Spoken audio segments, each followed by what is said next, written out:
নমস্কাৰ বন্ধু বান্ধৱীসকল, আশা কৰোঁ আপোনালোকৰ সকলোৰে খবৰ ভালেই। 2025 চনৰ অৰ্থাৎ এই বছৰ আমাৰ বহুতো বেয়া খবৰ আহিছিল। তাৰ মাজতেই কিন্তু আমাৰ যি ৰাজ্যৰ হাজাৰ হাজাৰ নিবনুৱা যুৱক যুৱতী আছিল তেওঁলোকৰ কাৰণে কিছু ভাল খবৰ আহিছিল। যেনেকুৱা বিভিন্ন পৰীক্ষাত তেওঁলোকে পাছ কৰিব সক্ষম হৈছে আৰু তেওঁলোকে চাকৰি পাবলৈ সক্ষম হৈছে।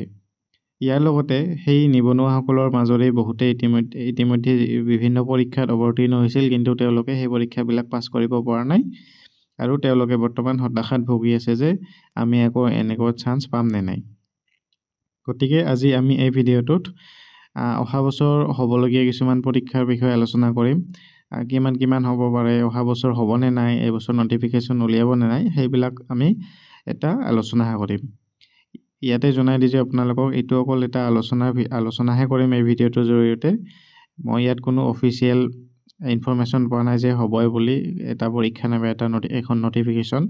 অকল ইয়াত আমাৰ ধাৰণাবিলাক আৰু ইফাল যি আমাৰ মিডিয়া ৰিপৰ্টবিলাক পাইছোঁ সেইবিলাকৰ ওপৰত ভিত্তি কৰি আমি ইয়াত থুলমূলকৈ আলোচনা কৰিম।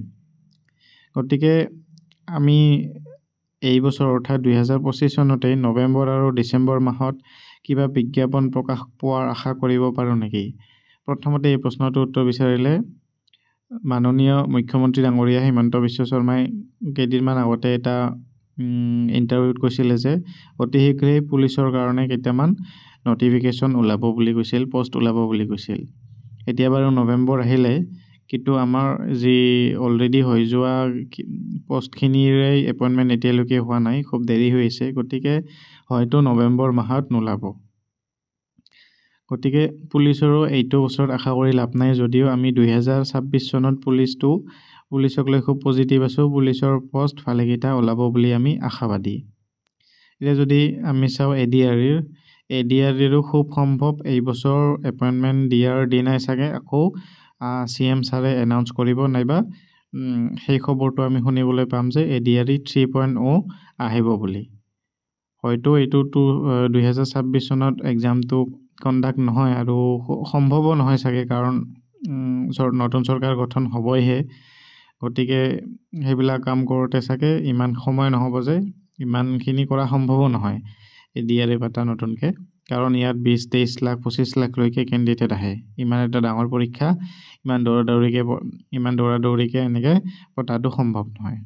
ঠিক তেনেদৰে TCRও মই বিশেষ আশা কৰা নাই 2026 চনতে হ'ব বুলি, কাৰণ 2023 চনত নটিফিকেশ্যন আউট হোৱা TCRও এতিয়ালৈকে এপইণ্টমেণ্ট হোৱা নাই। যদিও বা ৰিজাল্ট দিলে, এতিয়ালৈকে এপইণ্টমেণ্ট হোৱা নাই। তেনেদৰে CTETটো হ'ব বাৰু 2026 চনৰ ফেব্ৰুৱাৰীৰ 8 তাৰিখে। সেয়া বাৰু আমাৰ ইয়াৰ লগত একো কানেকশ্যন নাই।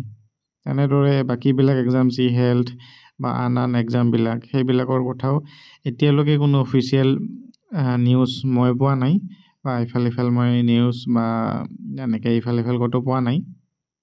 গতিকে 2026 চনত হয়তো পুলিচৰ কিবা আমি আপডেট পাব পাৰোঁ আৰু এডিআৰইৰ এনাউন্সমেণ্ট পাম এটা, কিন্তু নটিফিকেশ্যন পোৱাটোৱে ডাঙৰ কথা হ'ব আৰু 2026 চনত ওলাব নে নাই।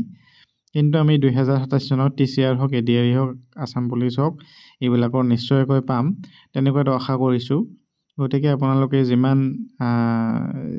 যিমানে এইবাৰ পোৱা নাই 2025 চনত কোনো এটা চাকৰি পাবলৈ সক্ষম হোৱা নাই, তেওঁলোকে ভাঙি নপৰাটো মই আশা কৰোঁ। আৰু আপোনালোকৰ প্ৰিপেৰেশ্যন কণ্টিনিউ কৰি থাকক, কাৰণ যদি নটিফিকেশ্যন নোলালৈকে ৰখি থাকিলে আপোনালোকৰ নিজৰে ক্ষতি হয়। এতিয়া আপোনালোকৰ যি নিজৰ কাম আছে সেই কাম কৰাৰ লগতে আপোনালোকৰ এক্সামৰ কাৰণে প্ৰিপেৰেশ্যন কৰি যোৱাটো উচিত বুলি মই ভাবোঁ। গতিকে এনেকুৱা ধৰণৰ যদি আৰু কিবা আপডেট পাওঁ, মই নিশ্চয়কৈ চেনেলত জনাই দিম, আৰু এনেকুৱা ধৰণৰ ভিডিঅ' পাই থাকিবৰ কাৰণে মোৰ চেনেলটো ছাবস্ক্ৰাইব কৰিব। Thank U.